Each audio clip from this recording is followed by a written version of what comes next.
Very well, but if we take a step back now, what will change from a staff member's perspective, a supervisor's perspective, or even for the organisation as a whole? Yeah, so for a staff member's perspective, I think that the model will provide a clear roadmap. Expectations will be set clearly. This will allow each staff member to assess themselves against this sets of expectations, and also to help them to identify how they would like to evolve, to develop themselves and to grow within this organization.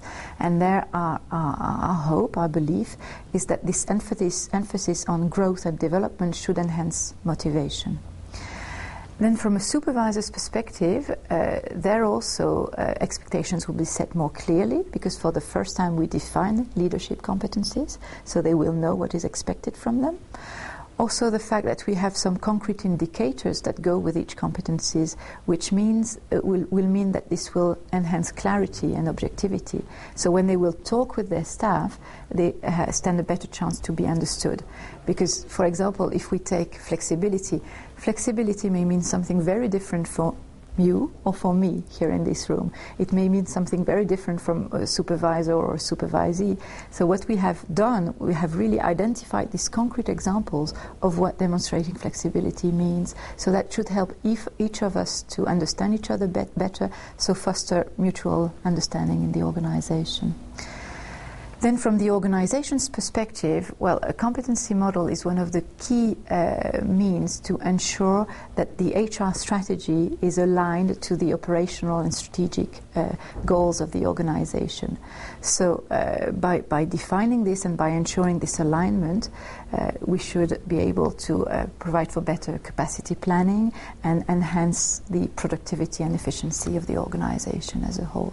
It's a very large, it's a very complex project. Regarding its implementation, what are the timescales you're working against? Yeah. Because it's large and complex, we have foreseen a progressive rollout. So we will start with recruitment and the award of indefinite contracts. So that will be in spring of 2011.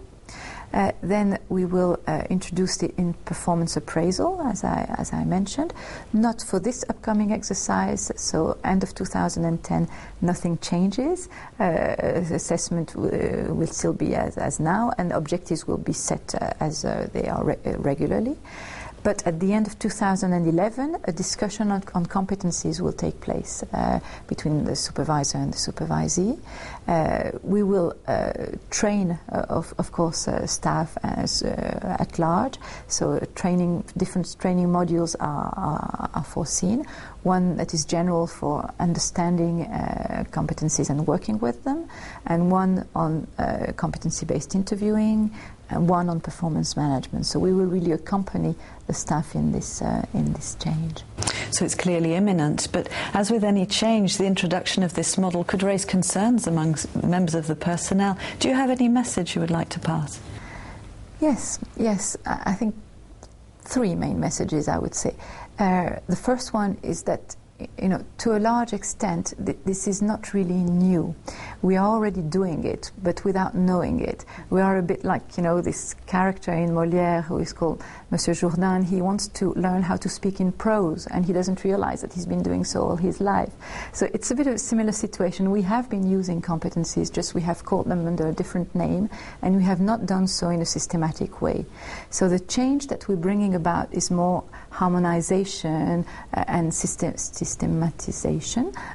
It's rather an evolution than a revolution.